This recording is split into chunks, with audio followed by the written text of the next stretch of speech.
Poundcake, who is this? Smashing Pumpkins. Good guess. Because I just had Billy Corgan on. Context-wise, good guess. But not the Smashing Pumpkins. Singer's dead. It's a big deal. Band was around for a long, long time. Obviously, they had to split when he died. British frontman, played Starts with an M. Played the bass. Starts with an M? Yes. It's not Metallica, is it? Nope. The singer was Lemmy. On the Lemmy Kilmister. on the Alan Cox Corona Cruise, the band we would have is a parody of this theme. Mm-hmm. Hell, I don't even remember that. Motorhead is the band that I was looking for there. Never would have got it. Sorry. Okay, that's all right. I don't remember. You know, at Casa Mary, she and her boyfriend do Taco Fridays, Fajita Tuesdays, Fajita Wednesdays. I want to do Motorhead Mondays. Any opportunity. Sometimes I'll end the show with Motorhead. Any excuse I have to play more Motorhead around these parts, I'll take it. Mm-hmm. But I will stop short of instituting a Motorhead Monday. Cavaliers win last night. That was the home opener. Bill Squire was there to see it all. In overtime, 117-107 over the District of Columbia Wizards, according to their jerseys. They're at home tomorrow night. They're going to play the Magic of Orlando at 7 o'clock here on MMS. Your FM home for Cleveland Cavaliers basketball. In a world where the 76ers and LA Lakers are both 0-3, your Cavaliers look fantastic. Don't forget, on Saturday, they destroyed the Bulls. I know. Like really took I it to the know. woodshed and just. It's because they wanted to get out of there quickly and get to the city to enjoy everything that the great city of Chicago has to offer. Why'd you lose? 120. It's stuff to do? It's Saturday in Chicago. We got things to do. Yes. On a list? No, the guys on the team, they're there all the time. The Cavs are like, let's get out of here. Yeah, let's get these out guys there. out and go enjoy the city. On Central Time, we get an extra hour. 128-96 was the final Cavs-Bulls on Saturday night. So a great showing by the Cavaliers. Of course, the Cavaliers are my B team. Toronto Raptors are my C team. Cavaliers, Bulls have to be my A team. Obby. I got to root for the home team. But Cavs Magic, Wednesday night, 7 o'clock here on the Buzz. Messages coming in on the iHeartRadio app. Little talk back button there if you want to get to us that way. Hi, this actually has nothing to do with the show that's going on right now. But at work today, I kept going, and they hugged her. And I can't find the actual clip to play for my coworkers so they can laugh along with me. So what was that from? What is sexual in nature? Please help me find this. Do you remember what that was from? It's from the lawyer. That lawyer commercial in Lindy, Rochester? in Buffalo, New York. Buffalo, okay. Lindy Korn is a workplace discrimination attorney, and that was part of her television commercial. Her boss hugged her and squeezed her breasts, which felt sexual in nature, not like a greeting. That's so wild. Is this lady old? Hug. Oh, yeah, sure. I was like, she's in my mind, late she's 60s. old. Yeah. But she's also, in the city of Buffalo, by the way, like very well known. She's like Buffalo's Tim Misney. Oh, wow. But she specializes in workplace discrimination. So any woman coming to her, or man, who was like, hey, I was treated differently. You know, this guy hugged My boss me. was stealing my Red Bull. There you go. That constitutes workplace discrimination. So whoever you are, that's where that's from, is a television commercial from Lindy Korn, who's a very prominent lawyer there in the city of Buffalo. Her boss hugged her and squeezed her breasts, which felt sexual in nature, not like a greeting. Again, I don't get the hugged her part. I don't understand the greeting part. I've never greeted anyone by squeezing their breasts. Yeah. Here, let's go back and see one of her old commercials. Congratulations. You're planning your wedding, and everyone in your family is excited and joyous. Oh, so it starts out with a wedding. That's nice. Okay. It can't possibly go south. There going can't wrong possibly here. anything. Weddings are just the Everything's happiest on day the of up and people's up. lives. That's right. Anticipating that very special day. Still good. Now you go to work and you make your announcement to your workplace family about the upcoming wedding, your date, plans. Still great. Everybody and happy. That Yeah. is when things begin to change. Oh, come no. on. How could Change they for the change? better? It's got to be for the better. Hey, extra time off for the honeymoon. Yes. Maybe. You may find situations like these. My supervisor congratulated me, but the district manager told me that he thought I shouldn't talk about it at work. You know what? I'm going to play this on the live stream because you have to see her face. I gotta look for her this. up. Yeah, Lindy Never Korn. seen She her. got her own law firm. Just the way that she's emoting in this commercial is great. Supervisor congratulated me, but the district manager told me that he thought I shouldn't talk about it I roll. at work. My coworker, whom I've known for years, told me she's happy for me, but she does not think that she would like to live as a queer person and not be accepted where she worships. This is taking a Wait a weird. minute, wait, what? Does this all fall under workplace discrimination because somebody said, "Hey, I don't want to hear about your wedding nonstop"? That's workplace discrimination. Hopefully, she'll tell me. Well, she said if it's a same-sex one. Is that what it is? Yeah, she said her. Oh, she didn't. Oh, I see. Yes, she did. She, just She has said it. 9 subscribers. No, she said that at the beginning. She said it A just gay now. couple? Well, yeah, just now, but she's kind of springing it on. Yeah, you kind of. A week after the announcement, someone put a video of same-sex porn on my desk. All of this made Oh, come on. So wait, this is from February 3rd, 2012. Yeah, if it's I'm 10 looking years at the old. if the right one. And there's just Chuck comments, I wonder if this attorney does class action lawsuits. There are a lot of issues at the Ford plant. Like, he is a whistleblower out here. Chuck's out here trying to get Sure. traction on a YouTube video. made me feel as though I was being targeted because I was a lesbian. At the end of the quarter, I I was wonder if she's gay. Oh, maybe. I mean, that would inform her line of work with an extra kind of vein of knowing, I guess. And that might explain. She's a handsome woman. The squeezing of the breast as a greeting. Oh. Did not feel Do sexual. lesbians do that? given a negative They might. performance review and put on a performance improvement plan because I wasn't a team player. And A lot of eye rolls in this, right? Yes. Well, it goes on from there. She wants to get people hip to workplace discrimination law. Her boss hugged her and squeezed her breasts, which felt sexual in nature, not like a greeting. Mm-hmm. Well, there you go. To that customer that was looking for that. Lindy Korn. Congratulations, by the well. I like to congratulate the city of Cleveland, Ohio, anytime I get a chance to do it. Having lived in Northeast Ohio now for over a dozen years, anytime they get themselves some accolades, I like to use this platform to throw them an attaboy. And quite frankly, I think that this qualifies because it is very competitive to be among the top 10 rattiest cities in the country, Hell yeah. to be infested with rodents. You know, everybody goes, well, Cleveland's not like New York. Cleveland's not like Chicago. Yeah, we're getting there with respect to rats that are infesting the country from coast to coast. They famously say there are more rats than people in New York. I don't know if that's apocryphal or not. That sounds like an urban legend to me. But maybe not. A lot of them threw themselves into the ocean during COVID. A mass suicide. There were no restaurants open. There were no dumpsters full of day-old snacks. That's so nasty to think that that's like their sewage system. That's their water. That's everything. You know, when the that they subways consume. flood, it washes tens of thousands of rats and mice out to the ocean. Yeah. That is Where- climate change working for you. Where was Cleveland on this list? We were 8th. 8th. We've That's moved still up pretty 2 high. spaces. Oh, damn. 2 spaces, 2 spaces, 2 spaces. Cleveland is 8th out of 10 for the rattiest cities in the country. Chicago remains solidly at number 1. Really? But rodent infestations are among the top pest issues of the fall and winter seasons. And obviously, they spread diseases. Name one disease a rat spreads. Salmonella. No, that's chicken. That is. That. Uncooked chicken. The hantavirus. How about the Black Death? No, it's called hentai, and it's not Oh, a the virus. Oh, yeah, man. No, but if you go to the website that's on, you'll get a virus. You'll get a virus there. What's Cleveland more, is up 2 spaces. We went from number 10 to number 8. What carries more disease, rats or mice?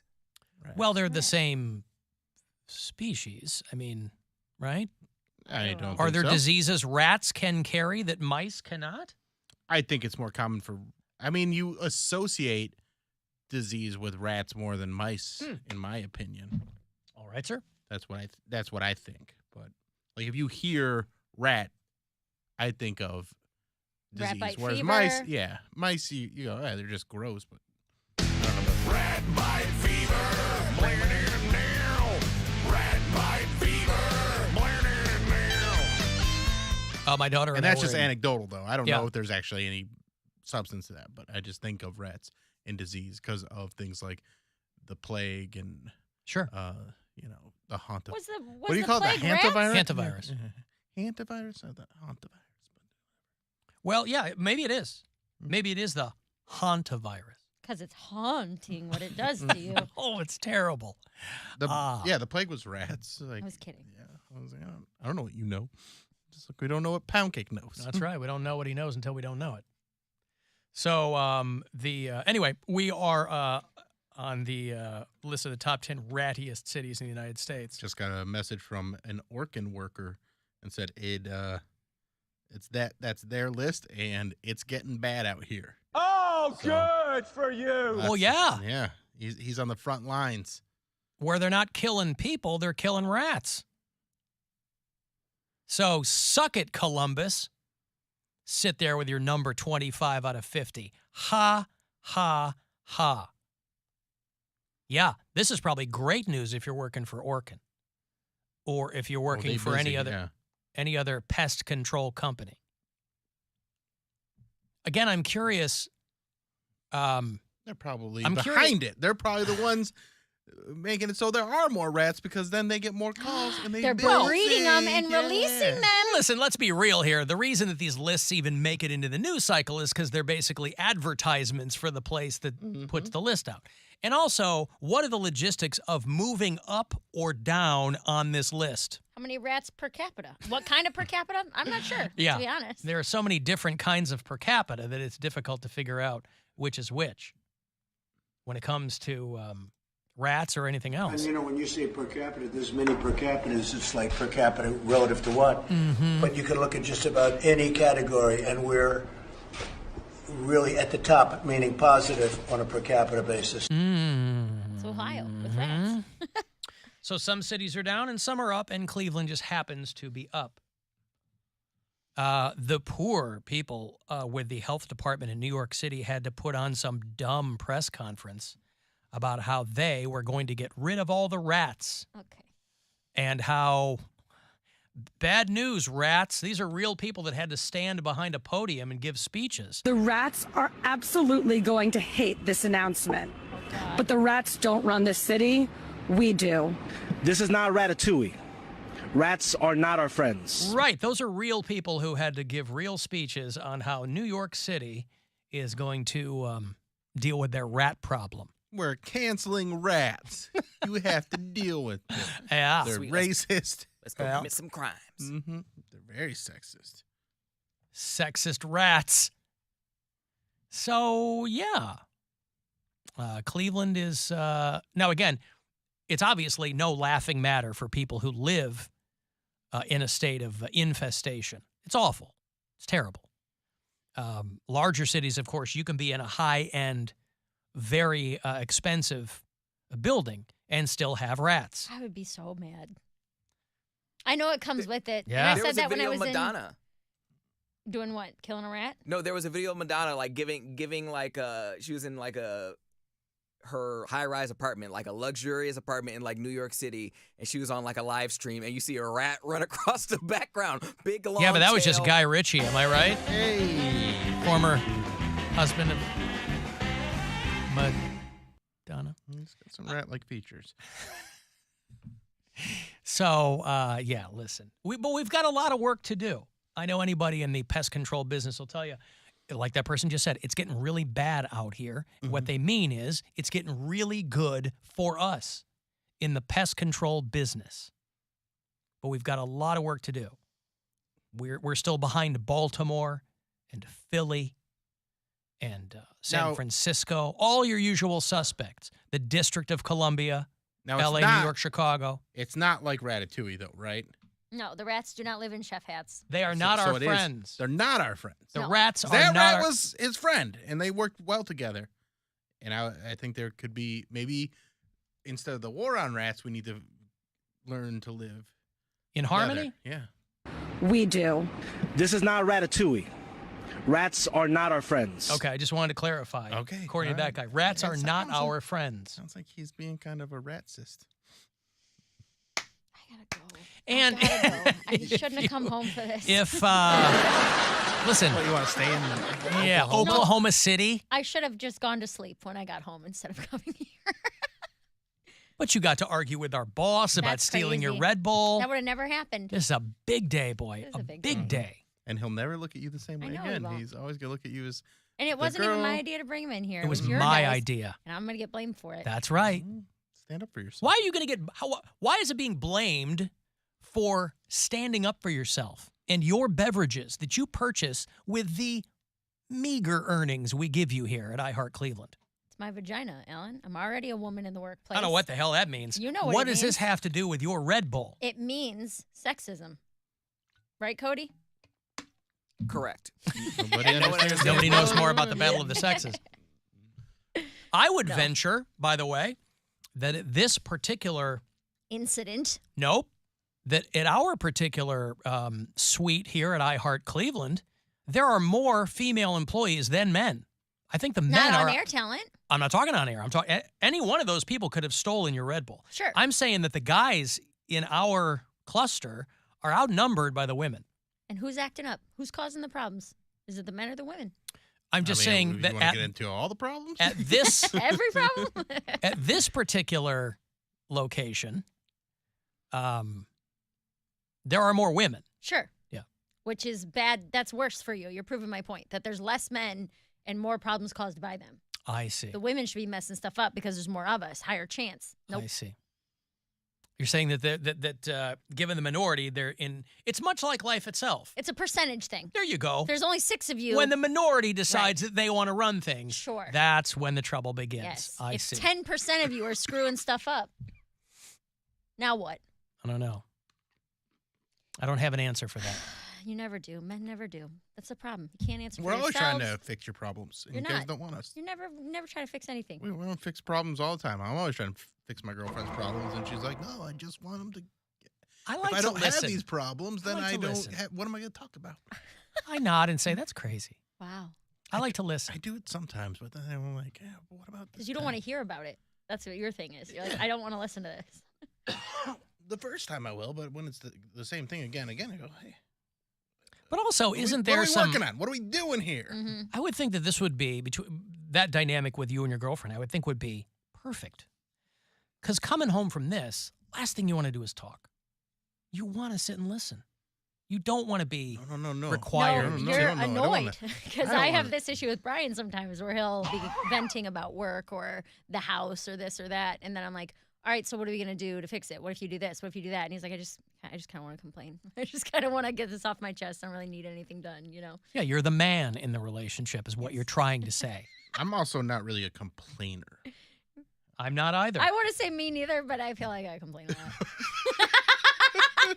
You feel like that, maybe? I feel like maybe I complain a lot. Maybe you do. In my head, I'm not much of a complainer. I say things out loud, maybe with a sense of negativity. I How don't many know if days that's off did you have? Mary, why you bugging? Nobody wants to think of themselves as a complainer. My motto, never complain, never explain. Sure. And that suits me well.